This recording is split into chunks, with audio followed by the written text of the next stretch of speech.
जय भीम। आज महाराष्ट्र राज्याच्या मुख्यमंत्री देवेंद्र फडणवीस यांना न्यायमूर्ती अनंत बदर निवृत्त यांनी त्यांचा आरक्षण उपवर्गीकरणासंदर्भातला अहवाल सादर केलेला आहे। हा अहवाल सादर करत असणारे राज्य मंत्रिमंडळातील त्यांचे सहकारी संजयजी शिरसाट साहेब, त्यानंतरनं उपमुख्यमंत्री दोन्ही व राज्यमंत्री यांचा समावेश होता। यावेळेला सदर अहवाल तातडीनं स्वीकारला जाईल अशा प्रकारे त्यांनी आश्वस्त केल्याची माहिती मिळते। या संदर्भामध्ये आज आम्ही तातडीनं मुख्यमंत्र्यांना निवेदन दिलेले आहे। त्यामध्ये आम्ही मागणी केलेली आहे की अशा प्रकारचा अहवाल तातडीनं स्वीकारू नये।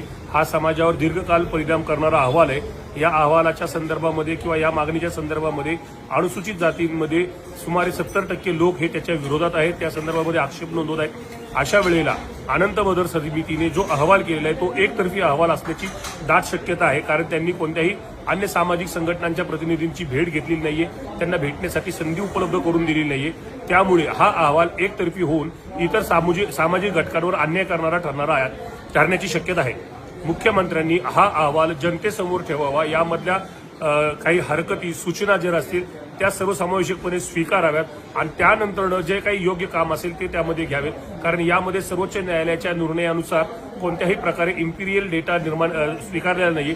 तसेच केंद्र सरकारने नुकतंच जनगणनेसंदर्भामध्ये मोहीम हाती घेतलेली आहे। जातीय जनगणना देशामध्ये होणार आहे, त्यामुळे हा अहवाल स्वीकारण्याची घाई सरकारनं करू नये अशी मागणी आम्ही या संदर्भामध्ये केलेली।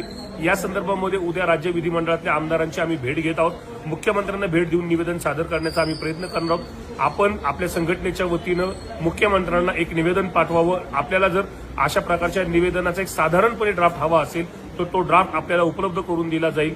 आपण आपल्या भागातील जाणकारांना